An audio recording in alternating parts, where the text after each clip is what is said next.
पूरे उसमें उसी क्रम में प्रदेश के अंदर जो प्राथमिक विद्यालय में जो जिस ढंग से विद्यालयों को कंपोजिट विद्यालयों को जो 50 की संख्या से कम है संख्या जो लड़कों की, जिस ढंग से सरकार की पॉलिसी बन रही है कि उसको मर्ज करने की बात कर रही है और गाज़ीपुर में ख़ास तौर से जो मुख्य मसला चल रहा है जो ये गलीचिया अतिक्रमण के सवाल पर इनरवा में, वो इसलिए कि अगर बाकायदे संविधान में ये तमाम चीज़ें आदमी की अधिकार में है कि सरकार तभी दखल देती है कि हम कोई नोटिस देंगे और नोटिस के बाद उसको समय देंगे। यहाँ तक कि सरकार की उत्तर प्रदेश की पॉलिसी है, मुख्यमंत्री का निर्देश है कि कोई गरीब आदमी को तब तक न उजाड़ा जाए जब तक कि वो कहीं व्यवस्था न कर दी जाए। वो गरीब वो आवास का पात्र है तो उसको गांव के नवीन परती या दूसरी गांव सभा की ज़मीन में उसको बसा करके आवास मुहैया करा करके व्यवस्थापित करके इसके बाद वहाँ से उजाड़ा जाए। लेकिन इस प्रदेश में मनमाना चल रहा है, कुछ भी संभव है। इसी तरह से देखिए कौशाम्बी के अंदर जिस ढंग की घटना हुई है वो भी घटना जो है जिस ढंग से तलवार भाजा जा रहा है, पूरे प्रदेश में प्रदर्शन हो रहे हैं, उस पर कोई कार्रवाई नहीं।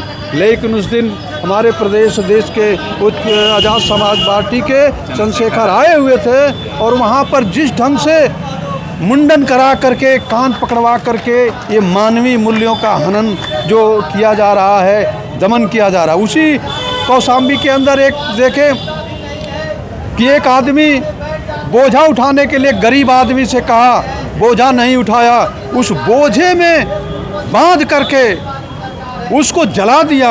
इस तरीके का कुकृत्य हो रहा है। और ये जो हमारे मौजूदा मुख्यमंत्री हैं बुलडोज़र के नाम पर दहशत पैदा किए हुए हैं, लेकिन किसी गरीब मजलूम बेसहारा को के न्याय के लिए उनके पास कोई बुलडोज़र नहीं है। अन्याय हो रहा है।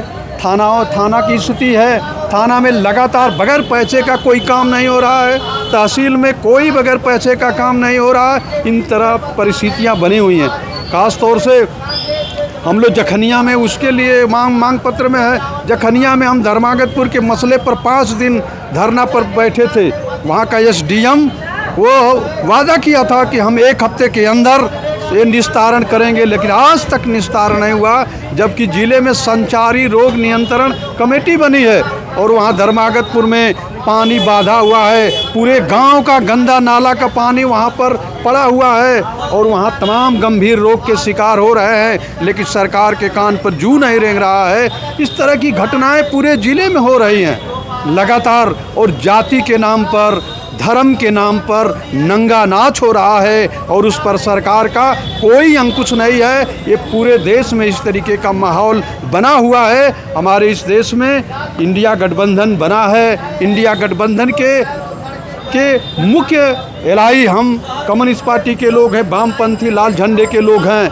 हम निश्चित रूप से आने वाले समय में एकजुट करके जनता को लामबंद कर करके भारतीय जनता पार्टी फासिस्टवादी RSS के एजेंडे को आगे बढ़ाने वाली ये सरकार को सत्ता से बेदखल करने के लिए हम सारे लोगों को जोड़ने का काम कर रहे हैं। उस जोड़ करके हम इसको सत्ता से बेदखल करेंगे। इस तरह से हमारे साथ कम्युनिस्ट पार्टी के जिला अध्यक्ष थे। इन्होंने जैसा कि इटावा में हुआ जो मुंडन का एक बहुत बड़ी निंदनीय घटना है, कथावाचक के ऊपर जो हुआ था उसको लेकर, और हमारे इनके ज़िले में ही गाजीपुर ज़िले में जो अंधऊ हवाई अड्डे के बगल में जो अतिक्रमण हटाया गया अवैध रूप से, उसको लेकर के, और जो उत्तर प्रदेश सरकार के द्वारा जो निर्णय लिया गया है कि 5000 से लगभग 27,000 प्लस स्कूलों को बंद करने का, मर्ज करने के नाम पे, उन सारे सवालों को लेकर के आज ये कम्युनिस्ट पार्टी और कांग्रेस पार्टी इंडिया गठबंधन यहाँ धरने पर बैठी हुई है। नमस्कार।